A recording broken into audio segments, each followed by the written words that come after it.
Canelo Alvarez is a boxer from Mexico. Actually, he's one of the best boxers ever from Mexico.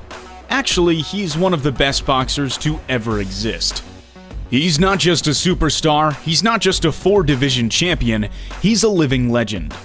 In boxing, there is no shortage of cases of boxers being overhyped, where their skill or power are overstated. But Canelo deserves all the credit he gets, because he, more than anyone else, deserves to be at the top of the pound-for-pound rankings. He is number 1. There is nothing someone can say to question that.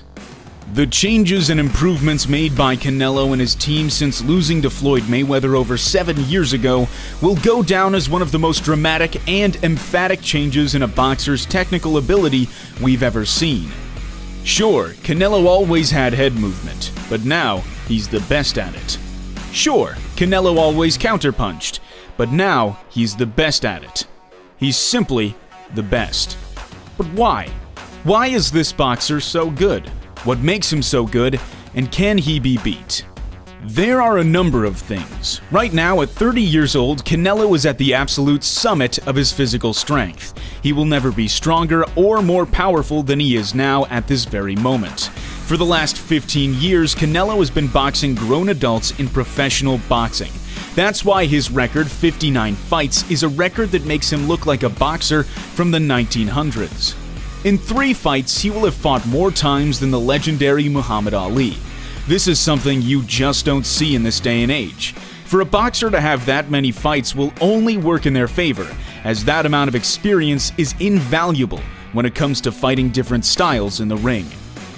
We've seen that recently against Billy Joe Saunders, an extremely good southpaw boxer who just got his orbital bone fractured by one of Canelo's uppercuts. In my opinion, Billy Joe Saunders was the only person who might have beaten Canelo in the next 3 to 4 years. He failed, and now there is no one left to put forth a real legitimate challenge to the throne. Canelo truly is in a league of his own.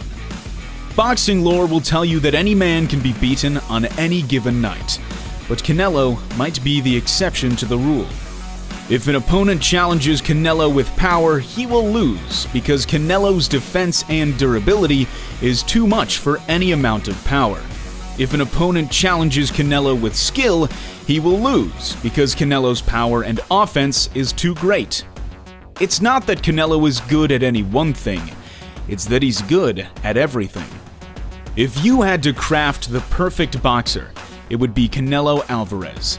He possesses the grit and determination to persevere, the power to knock someone out, the skill to outbox someone, the footwork to cut off the ring, the head movement to avoid attacks, the counters to score convincingly, the jab to keep his opponent at bay, the ring generalship to control the course of a fight, and the resilience to win a war. Canelo's resume is very hard to beat, with wins over top-tier opposition, including Austin Trout, Erislan De Lara, James Kirkland, Miguel Cotto, Gennady Golovkin, Daniel Jacobs, Sergey Kovalev, and now Billy Joe Saunders. Canelo's skill set is simply too vast to be the underdog in any fight. How can you survive 12 rounds with a boxer who throws with this kind of ferocity and accuracy? We are witnessing something very special here. In the far future, people will look back on Canelo as one of the greats and be jealous of those who got to witness it in real time. But his story doesn't stop here. Canelo Alvarez's story is still unfolding, and perhaps the best is yet to come.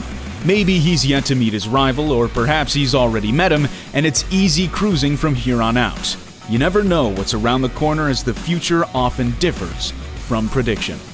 What do you guys think? Will Canelo Alvarez meet his match in the time that's yet to come, or is he ultimately unbeatable?